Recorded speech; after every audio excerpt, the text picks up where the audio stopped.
Hey everybody, welcome to the Conscious Christian Marriage Podcast. We are your hosts, Austin and Rachel Holt, and we're very excited to be with you today and just have a great discussion on a topic that we get asked about all the time. And it just happens to be that this is going to be the fourth video in our series on mutual exclusives, and we're excited to jump into it. So before we do that, we're going to jump into our appreciations. Yes. Austin, I appreciate how smart you are. You are wizardly, wickedly smart. Receive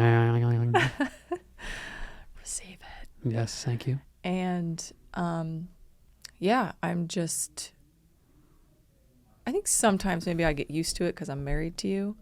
But then there are all these moments where I just observe your brilliance and of like, people just don't even know how smart I appreciate that. So I just appreciate how smart you are because you are very smart and you're using your smarts for good. So thank you for that. Well, thank you. And I want to appreciate you actually for our last podcast episode. I just appreciate that you just were really in flow with yourself. And as I went back and edited the episode and published it last week, I just found myself really proud of you and really inspired by you. And you always talk about how smart I am and how quick I am on my feet and stuff like that. But you're the same. Like, you're super smart and you're really, really just like, you didn't have any preparation for the episode and all your answers were really honest and like really, really good. And we didn't really have like any editing on that episode. Like, it was just like your rawness and realness and flow. And I just really appreciate that I think what I appreciate the most about it is that you are comfortable in your skin. You're comfortable with who you are. You love yourself. You've accepted God's love for you. And so then you just let it flow and you're like at peace with that, because like you've done the inner work to just be at peace to say what you want to say. And you're like at peace with how it comes out and how it comes across. And if people vibe with the message, great. If they don't, like that's okay too. Like they can go find someone else's message. And and you've grown a lot in that way because as a kind of a recovering people pleaser, you used to not be so much that way. So I appreciate you for that. Thank you. So I received that. Way to be awesome. Thank you. So, all right. Well, we're going to basically get into the third mutual exclusive of our mutual exclusive series. And so this series is called Debunking 5 Mutual Exclusives that will benefit your marriage and your life. And essentially, when you debunk a mutual exclusive, you are proving that it's not accurate to say that two things can't exist at the same time. So that was episode 14. Episode 15, we talked about the first mutual exclusive, which was that our faith in God and going to counseling are mutually exclusive. So basically in that episode, we help people understand that you can both be a really faithful Christian and go to counseling. Yeah. Okay, like you can seek healing from the great healer or the great counselor, and you can see your local counselor or your local coach and get help that way. In addition to getting help from God. Right. And then in episode 16, we talked about our effort and God's divine intervention are mutually exclusive, and we debunked that to help people understand that God's divinity and action in your life, like his sovereignty in the world and how he intermingles his way into your way, is not mutually exclusive of your effort, of your participation with God. And so that was a really fun one. We had a lot of really cool feedback. We had a lot of really, really great feedback from that, and we had a ton of people unsubscribe from our email list after that one went out. Pound it. Shake my hand. Yes. And we say that sort of kind of jokingly a little bit, only because we understand that there's a lot of deeply ingrained beliefs in modern Christian culture, and that one might have come up against quite a few people's beliefs that they have zero input. And that's why a lot of Christians today are on life support, to be honest, is they believe that they have zero co-creation and zero participation with God and his plan. Like in the models of sovereignty, we really believe in the partnership model, where, like there's this boat and it's headed towards God and headed towards the kingdom.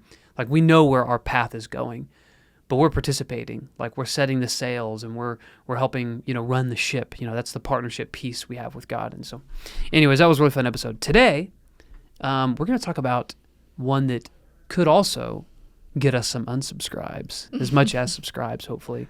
Rachel, you want to talk about what today's is going to be? The mutual exclusive that maybe you have heard is you cannot love someone and set a boundary at the same time.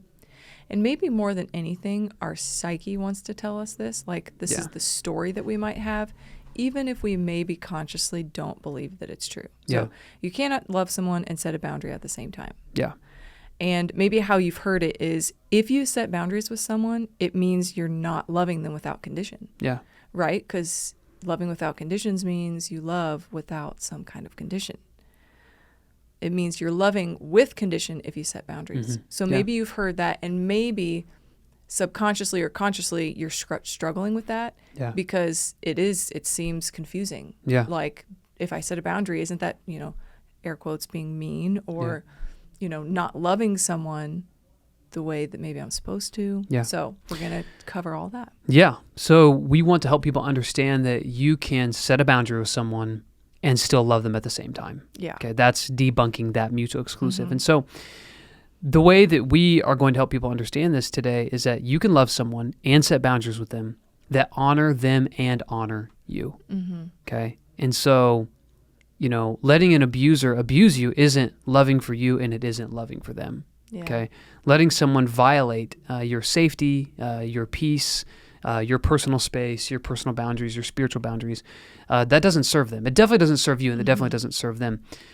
Most people are so guilt-driven because growing up, guilt is about behavior, shame is about identity, right? And so for a lot of us, the threat of getting in trouble over your behavior really instilled a deep nervous system, visceral, felt sense of guilt. Yeah. And guilt is just fear and anger. That's all guilt is. And so, growing up, it was like, well, I'm so scared to do something wrong because then I'll get in trouble for it. And then I'll either get punished or I'll be separated, from those who, love me. Mm. And so a lot of people grow up with a nervous system that's very guilt, oriented. And so there's this deep fear that's like, well, if I set a boundary, I'm going to get in trouble, right? When one of the very reasons why our childhoods were often difficult was because there weren't boundaries. There wasn't honest communication. There wasn't agreements that were made. And so I think for a lot of us, it's just difficult to even, we feel guilty for setting a boundary. Okay. Yeah. And so we want to help people understand a little bit more about that so that they can set healthy boundaries with people. Again, and we're going to talk a lot about this, about why boundaries are so much better for healthier, higher functioning people is to set boundaries. And so the first question is, what is a boundary, right? And so a boundary is a parameter or an agreement that honors everyone involved. Okay, that's all it is. So a boundary sets up everyone for success that's in the relationship, okay? And so based on each person's tendencies, values, commitments, everything. So basically, when you set a boundary, you're setting a boundary based on your dispositions, your values, your desires, your commitments, and I'm basing it also on the other person in the relationship, Right. how I know them to be, okay? And I'm setting a boundary based on, because that's all the facts that I know. I know how I am, I know how they are. And because I know that, I can set a boundary. And so a good example of this is, let's just say that you let your friend in your bedroom, okay, and they steal your wallet because your wallet's sitting out on your dresser. And so you can set a boundary with them. You can still love them, but not let them back in your bedroom again because they have a tendency to steal things. Yeah. Okay. So I've actually had this real life example. Yeah, before in my life. I know you have, yeah. And so that's kind of why I use this one because Yeah. I thought it would, tickle you emotionally a little bit, Oh, great. And so, it's like the boundary is, okay, I know how you are, and you're a little bit of a klepto, Yeah. and I still love you, but I don't want to tempt you. So we lock in that door. yeah, so we're locking the door. You're not allowed in the bedroom again, but I can still love you. We can still be in community, friendship, relationship, but I'm not gonna let you back in my room again. Okay, so I don't want myself, because I know if someone steals from me, I might be bothered by it. Okay, so that's part of my boundary. And the other part of the boundary is I know they are tempted to steal, so I'm not going to let them in my room where the wallet is. Okay. Yeah. And the right way to love people, again with setting boundaries, is to show them what unconditional love looks like for yourself so they can create it for themselves. And sometimes it might feel like a Band-Aid ripping off moment. But when I show other people what unconditional love looks like for me, I'm empowering them to do it for them. Because until someone can do it for themselves, they need to be inspired by someone else's unconditional love, And so I can't give people a type of love that I don't experience. And so if you want to actually, again, part of the purpose of this whole episode is demonstrating that you can unconditionally love someone by setting boundaries. You can actually teach them a better version of love by teaching boundaries, because you're also teaching honesty. Right. You're teaching honesty. You're teaching that perfect love casts out fear rather than hiding in fear and not setting a boundary. Yeah. Because you can either get hurt one of two ways. You can let them walk all over you in a metaphorical sense, or you can rip the Band-Aid off and be like, hey, there needs to be a boundary here. Mm-hmm. And I was going to say earlier, one of the reasons why we might not set a boundary, or, those listening, maybe this is already hitting home with you and you have not set a boundary yet. The reason could be that you are afraid of what would happen and then withdrawing love from you. And what does that mean about you? Yeah. And then it goes back to, do I actually love myself? Do I know my worth? Yeah. Am I basing my worth on what other people say? Yeah. What other people do? And so then that means I'm loving myself conditionally Yep. based on, so the whole world has a remote control to my emotions. Yeah. And so, like you said, this is a way of modeling healthy love. Mm-hmm. Is first being able to give it to yourself and say, that's not safe, that's not okay, that's damaging. So you don't deserve to be treated that way. No human does. I don't. So this is the boundary now. And another thing that you just made me think of, I was just having this conversation with someone the other day, is sometimes we're afraid to set boundaries because we're afraid to set the boundary and then see them violate it.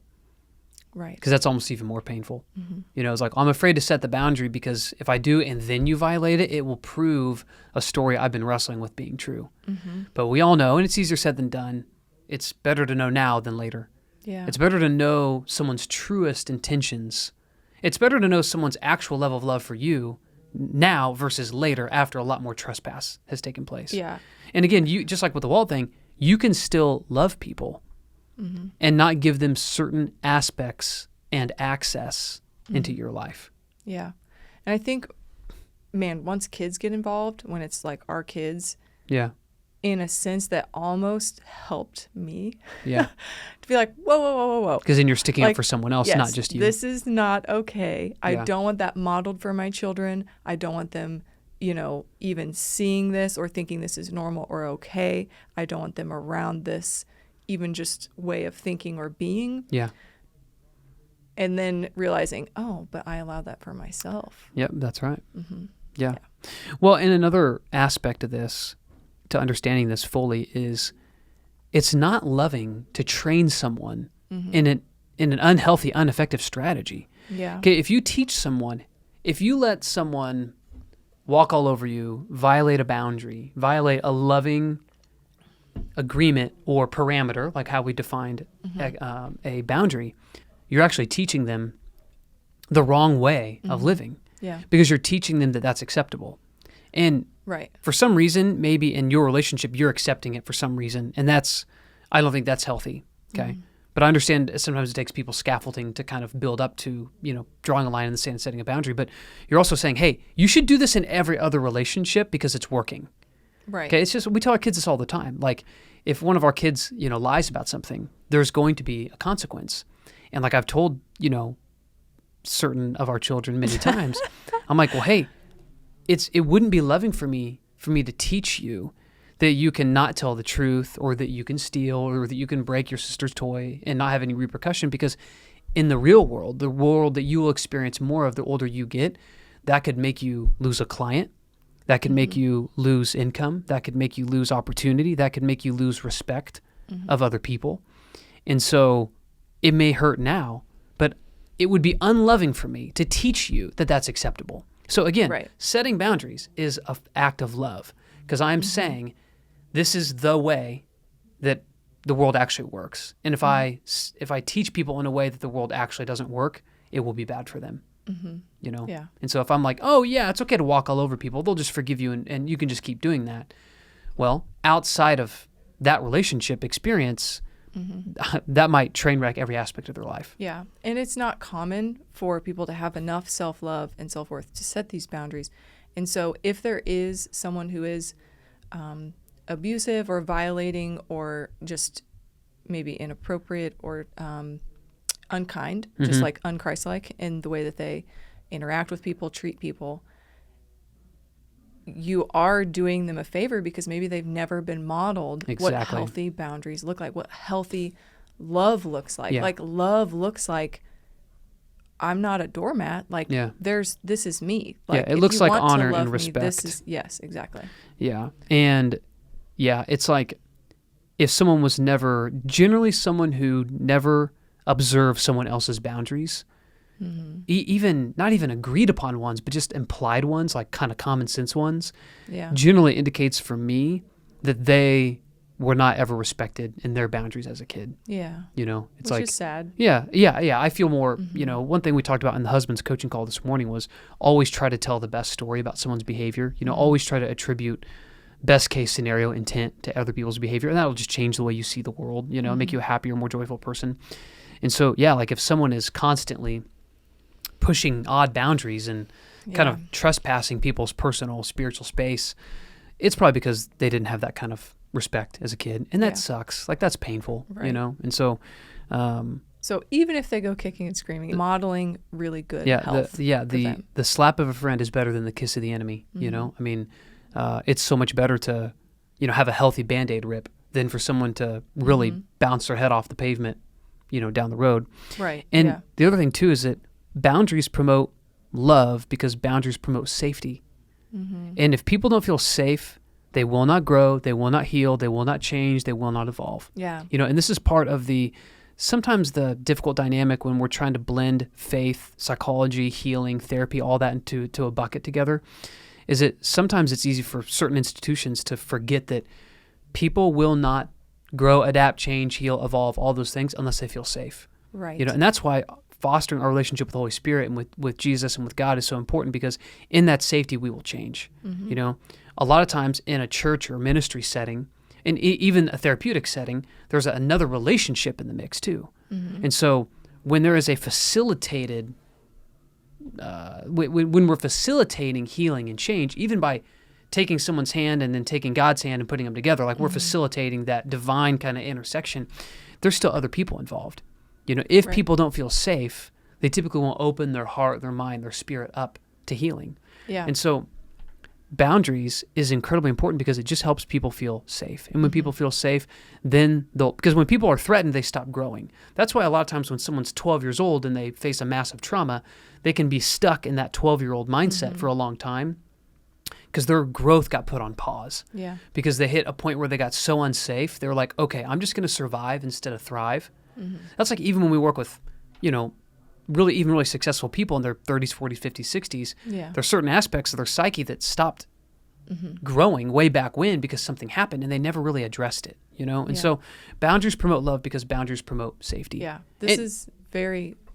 No, go ahead. Sometimes you just keep going like, Anyway, this is very relatable to parenting. Like it's a fundamental to parenting is when you give your children boundaries, they feel safer. Yeah. They feel more loved versus a kid who their parents say no and then don't actually follow through or, they say don't do that and then the kid does it and then there's no consequences. It's like, whoa, okay, I don't know. My parents, they don't mean what they say. So it feels unsafe. And so when you say what you mean and you follow through on it, for children and adults, it promotes safety. Like there is that like clear agreement. Like you said, I know what's safe here. I know the leaps and bounds of where what they mean is what they mean and everything. Yeah, boundaries remove guesswork.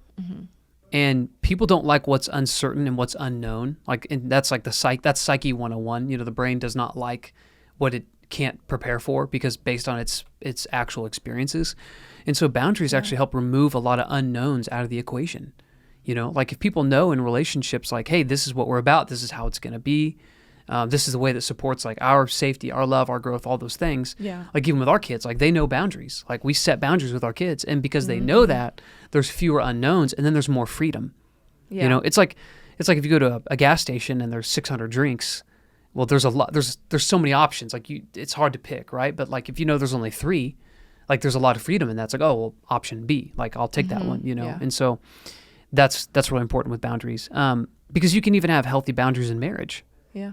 And so like and a lot of people would say, there should be no boundaries in marriage because everything should be, a marriage is a growing, healing, evolving relationship. That's what it is. Like you enter marriage on day one and you know a whole lot more at year 1, 3, 5, 10, 15, Right. 60, right? And so, and most people bring hurt with them. They bring past experiences. They just bring ignorance even into marriage.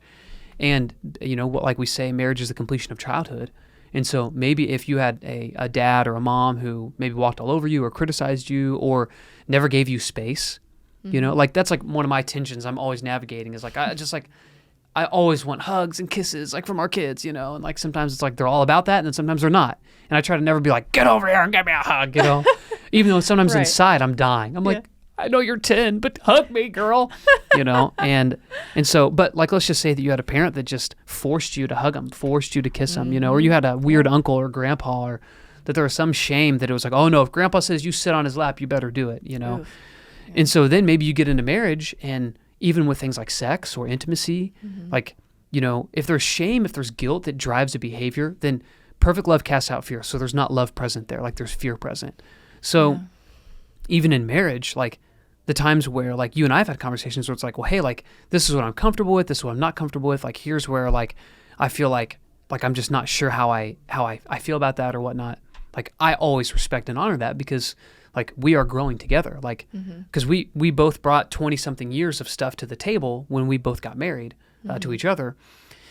And so that requires adapting and modulating and healthy relationships promote that modulation and adapting. They're not scared of it, you know? And so even in marriage, we can have healthy boundaries because not setting a boundary basically means you're okay with people walking all over you because it's more basically appeasing other people is more important to you than what you actually want. And integrity is telling the truth about what you experience and the truth about what you want. Yeah. And it might even be like unintentional by the other spouse, like a certain way that they, hold you or touch you or move could be a trigger for you. And so having again, not withholding, making an honest request, having a really open and fluid conversation about that will help your spouse generally. Well, yeah. Hopefully would want to honor that. Yeah. Even a simple example, like you don't love being tickled.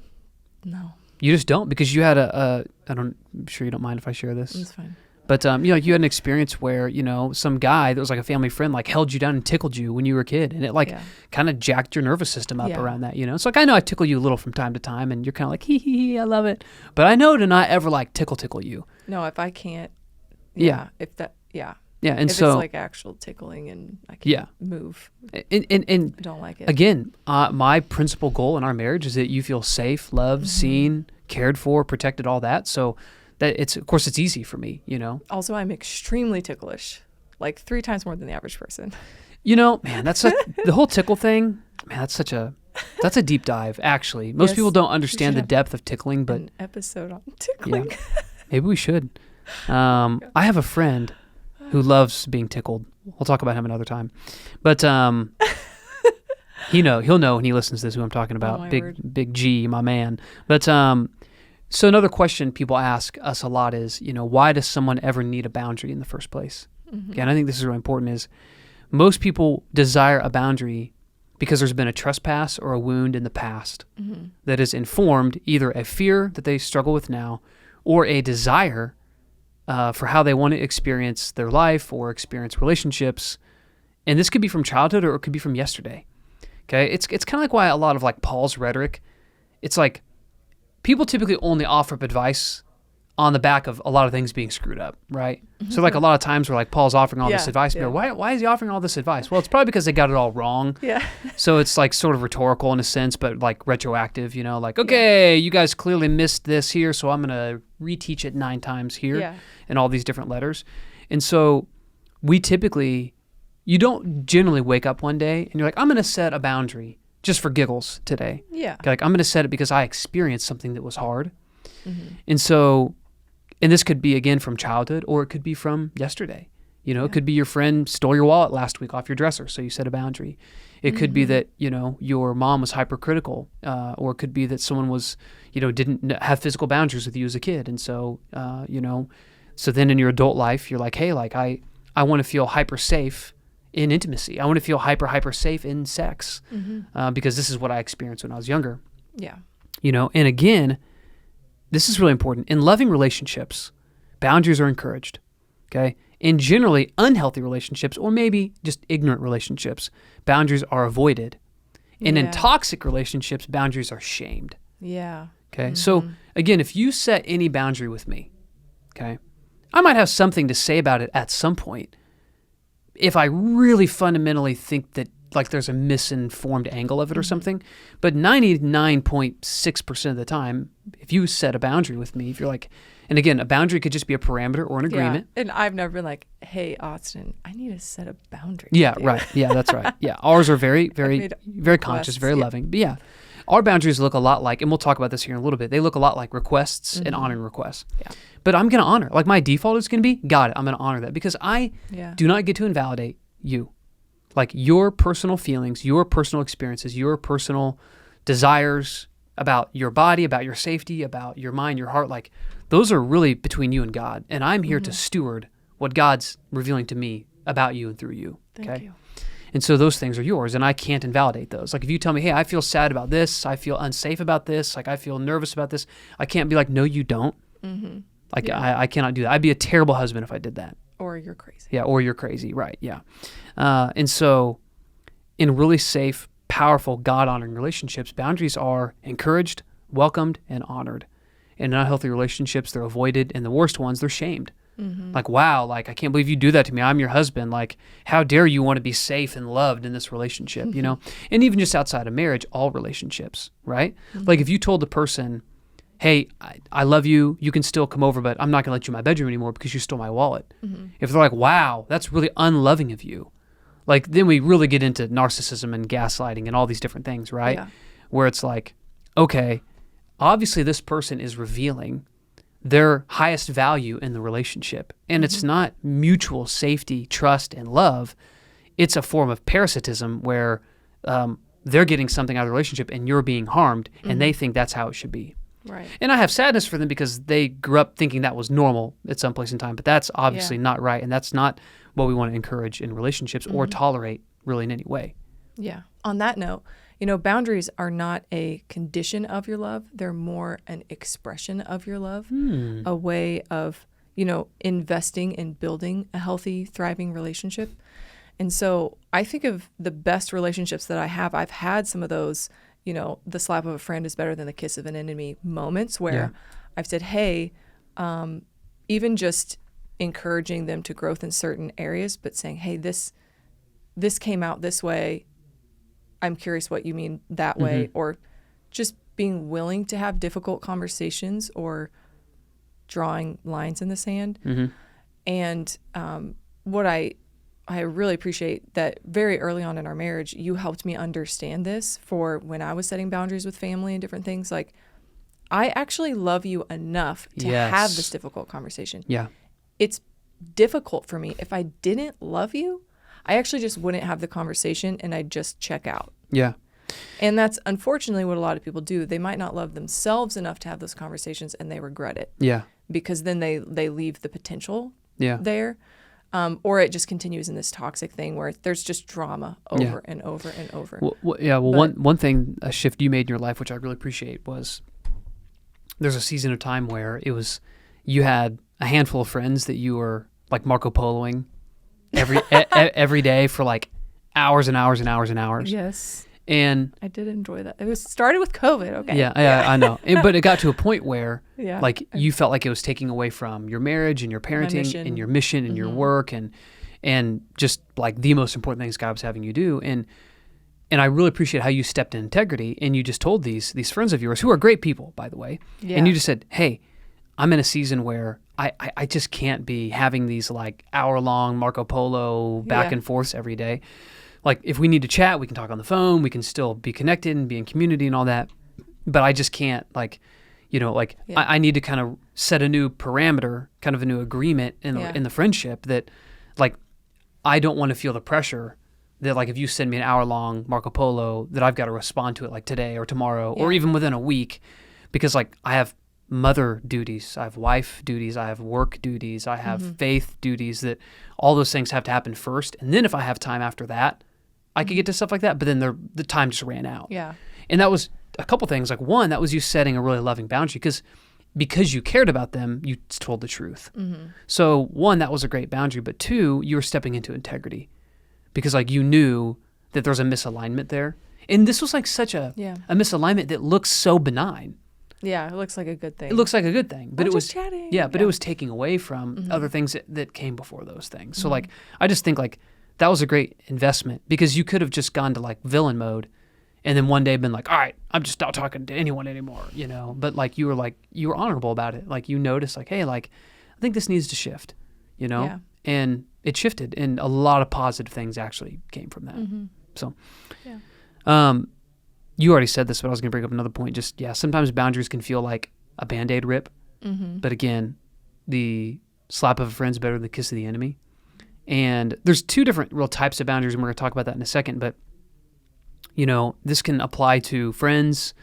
It can apply to anything, right? But there's times where we have to step in and redefine how things can look. Because if we don't, we enter this slippery slope where then resentment, regret, bitterness, and that kind of thing can start to happen. And again, friendships, family, relationships, marriage, anything. And it's better to have that conversation up front and step into integrity versus not having that conversation and then seeing a friendship or a relationship actually get damaged and sometimes damaged to the point of irrepair because and spiritually, I want to believe that any relationship in any fashion for any reason can always be forgiven and repaired, period.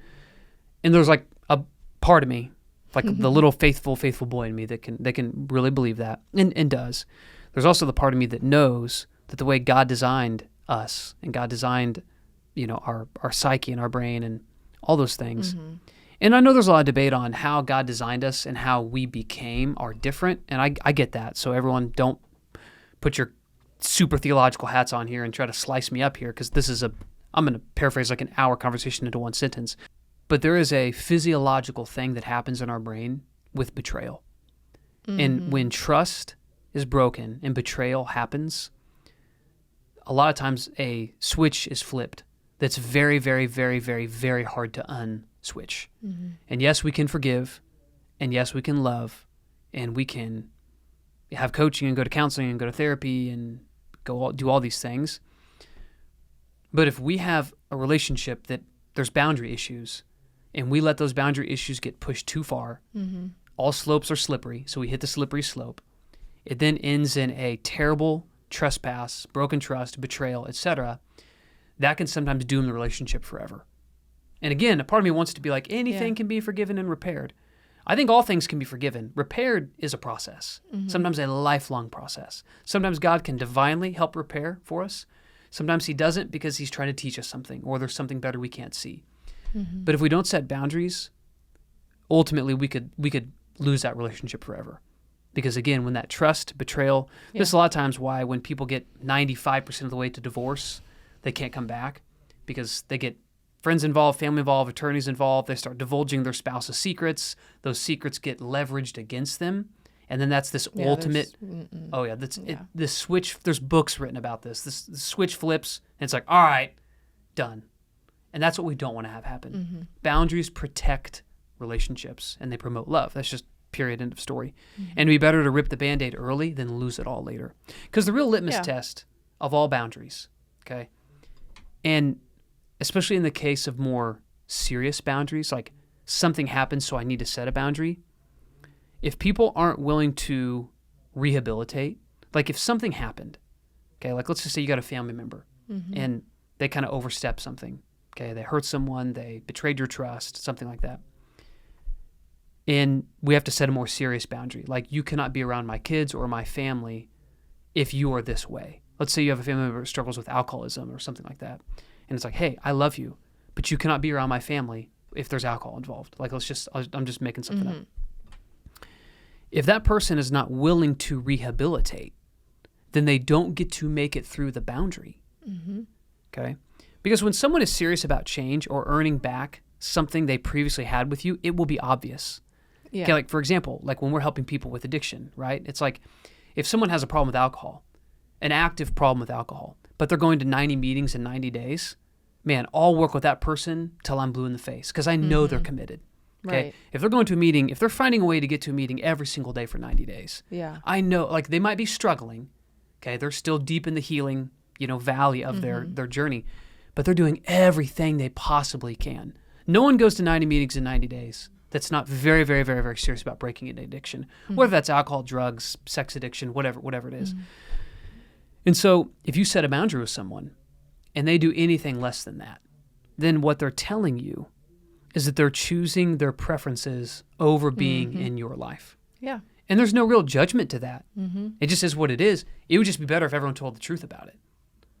Right. And they might not ever tell the truth about it, Yeah. but the truth is shown by their actions. Exactly. So if you tell a family member, hey, you can't come over and spend time with me and my family if you're going to cuss, drink, be unloving, be toxic, talk negative about this, I'm Yeah. not going to allow that because, especially for me as the husband, my job is to protect the walls of our home.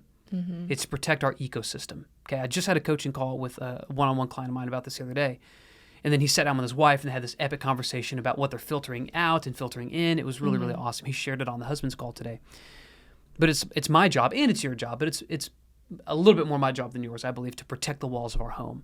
So if I say to someone, hey, you cannot come in the walls of our home if you're going to be this way, because everything that I let through the walls of my home, I'm teaching my children that I approve.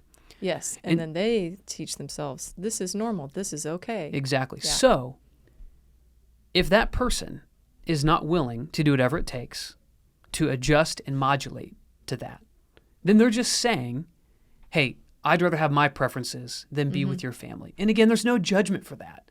It is what it is. They're making a choice. Right. But we should all stop lying Yeah. and just say what we actually want the most, rather than pretending, oh, yeah, I want to be with your family. Yeah. But even though you said not to be this way around them, I'm going to keep doing that and hope that you just don't care, you don't notice. Yeah. Well, conscious people notice, Yeah. okay? And so we can still minister to people that are just like we are. They have sin, they have brokenness, all of that, okay? But the people who come through the walls of my home and sit on the couch in my living room with my children. Or who I go to the walls of their home. Exactly. Yep. I will protect them at all costs. Because anyone who harms a child, it would be better to tie a friggin' rock around their neck and jump in the ocean. Yeah, and that's what I was going to say. When it comes to our children, like, they are templating everything that they see, everything that they're watching, the people that they are around, they are learning this is normal. Yep. Whether it's okay or not, if they are around it, their brains are saying, this is how adults are. This is how people who are married act. This is how grandmas treat their grandkids. Yep, this that's is right. how people can speak to me. This is how my mom allows people to speak to me. Is this how much I'm worth?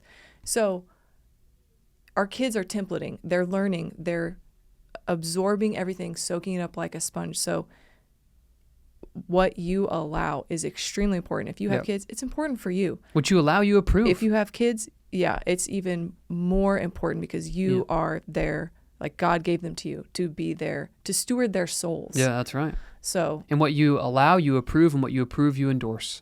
Period. End of story. yeah. And if you don't want to live to that highest standard, like, that's for you.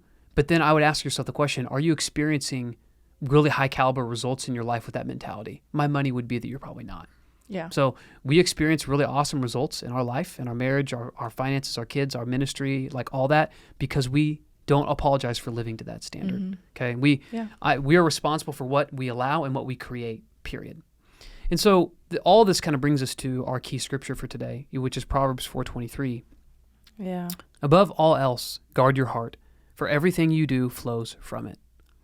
Okay. And this is why it's like, everyone tries to talk about, they take the one scripture, heart's deceitful above all things, and we could just totally go into that like over and over and over again. But above all else, guard your heart, for everything you do flows from it.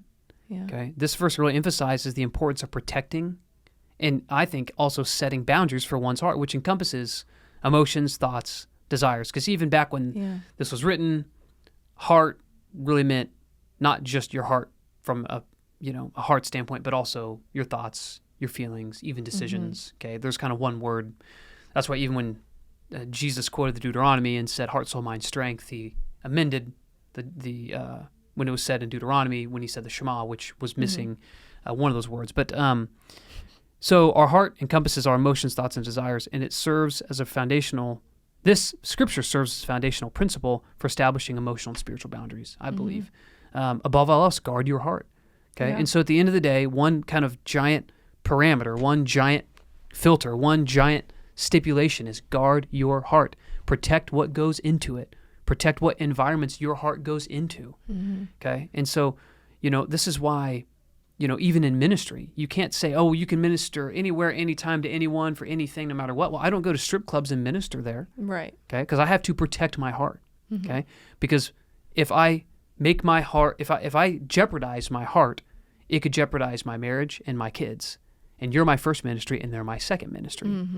And so if I allow people into my home that muddy the waters of the spiritual, emotional, mental, theological teachings of my children, I'm not guarding their hearts. Yeah.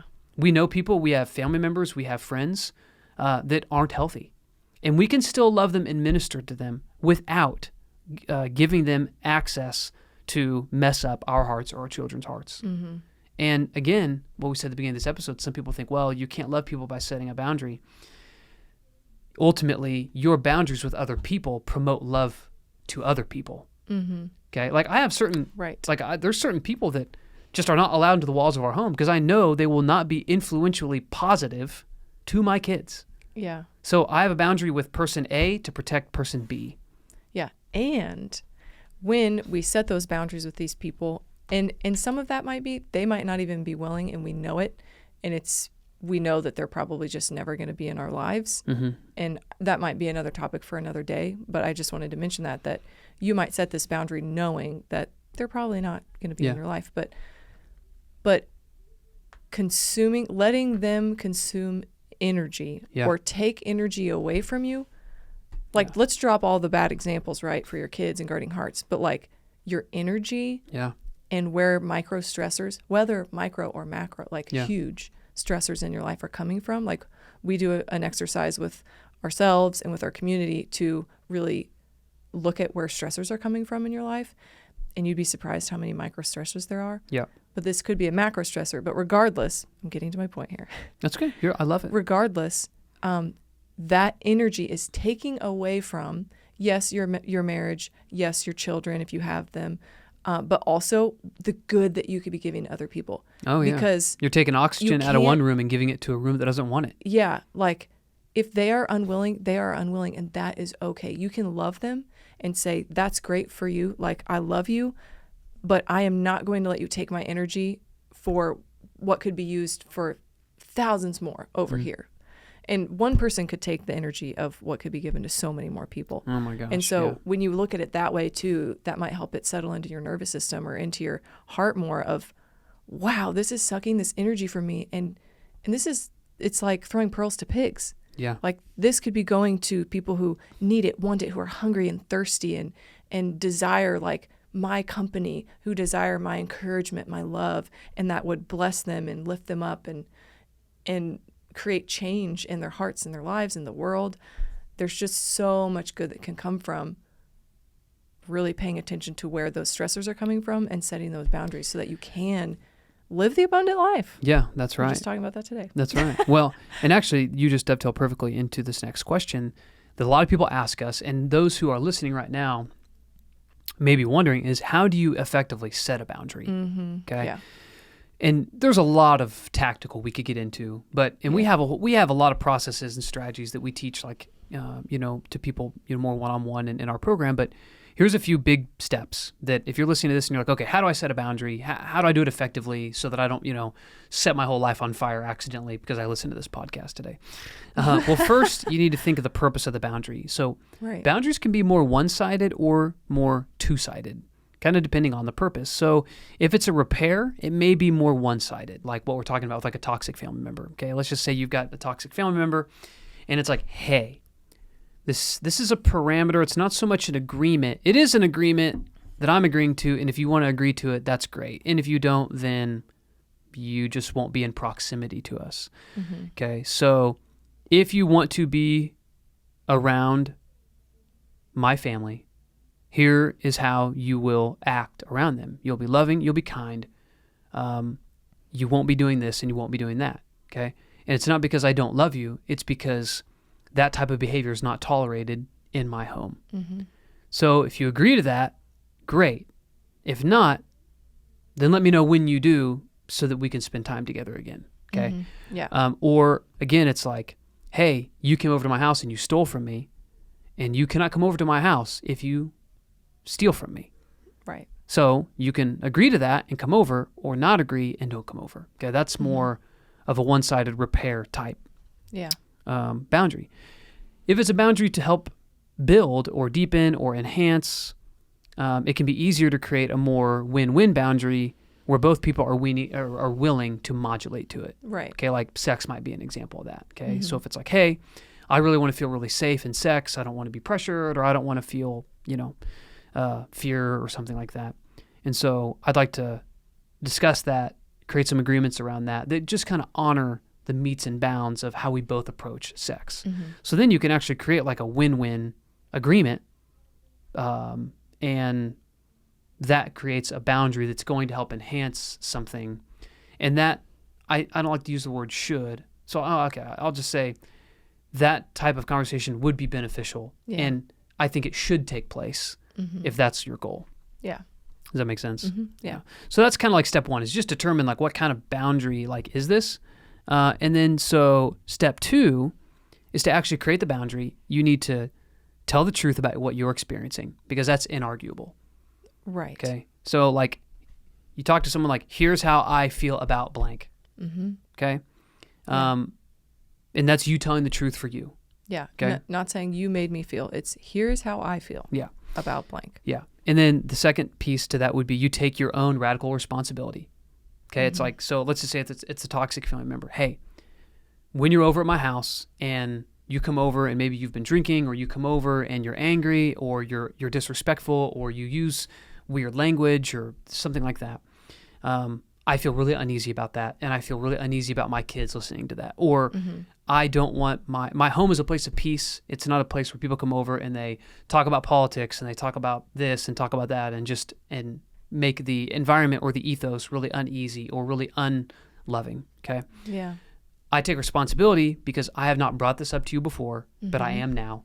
Yeah. And so I'm not saying necessarily what you're doing is inherently wrong, but it's making it difficult for me to be in relationship with you. And it does not align with my values for my family, in our ecosystem. Okay. That's taking responsibility.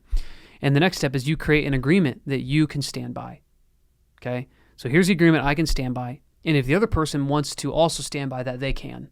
Okay. So it's like, hey, we really want to spend time with you, but when you're with us and our kids, what's not acceptable is making sexual jokes. Maybe it's cursing. Maybe it's coming over with alcohol. Okay. Maybe it's talking poorly about someone. Like maybe you have a parent who's divorced and your parent comes over and they talk smack on the other parent. Like that's unacceptable.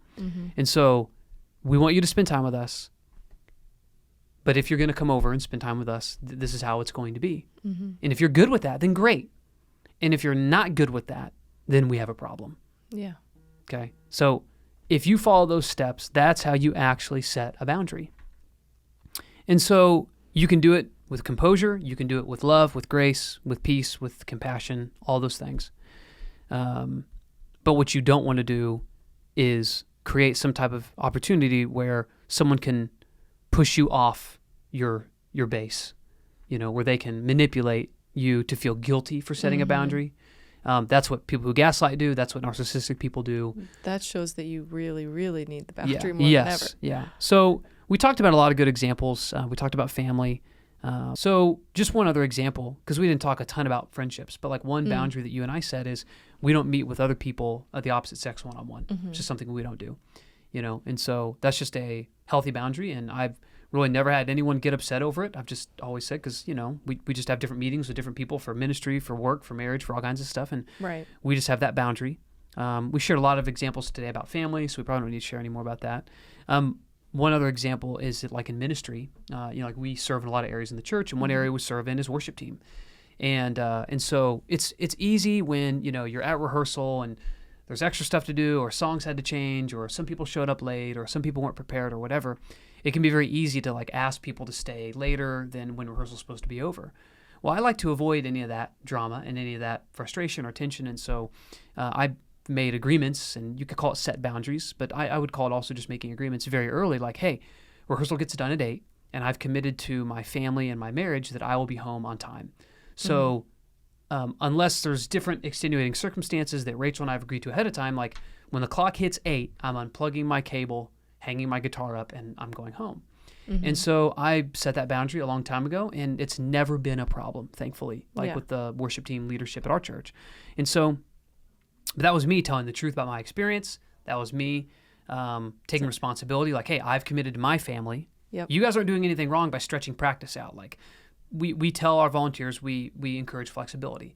So, like, but for my responsibilities and my commitments, my agreements, I need to leave here at 8 o'clock. And because of that, I've never had an issue with that. Yeah, and so, you've avoided your own personal drama of like, oh man, yada yada. Yeah, that's right. So, with that being said, we're going to pause real quick, and Rachel has a great nonprofit shout out she's going to talk about. All right, so today our nonprofit shout out is our local radio station, Life 88.5. We absolutely love them, appreciate them, and what they do, because anyone can be turning on the radio, taking a listen, and being able to be encouraged.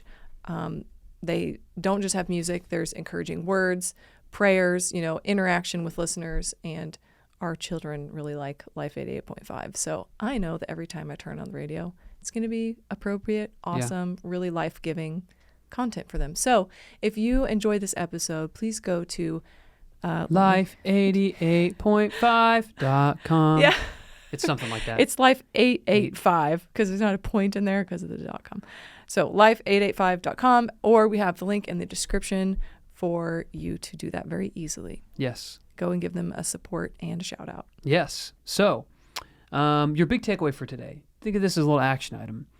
We'd like you to think about any areas of your life where you may feel repeatedly harmed or uncomfortable or maybe even kind of betrayed, and just ask yourself, why have I allowed myself to be trespassed over and over, and how can I step into integrity, address the issue, and create a boundary that honors everyone involved? Okay, reflect on that and consider setting some boundaries in your life so you can show up the way you want to show up in all areas of your life to enjoy that abundant life that God has planned for you.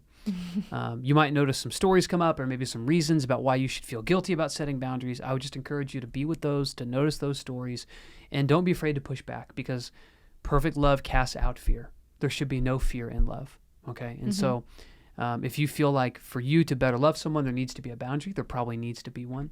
If you're having a hard time creating that, then reach out to us through our website, consciouschristianmarriage.com. We have resources for you. So thanks for watching this episode. Be sure to like, comment, subscribe, all the things. We would love to hear from you. And have a great week. We love you. We appreciate you. And we'll see you on the next one.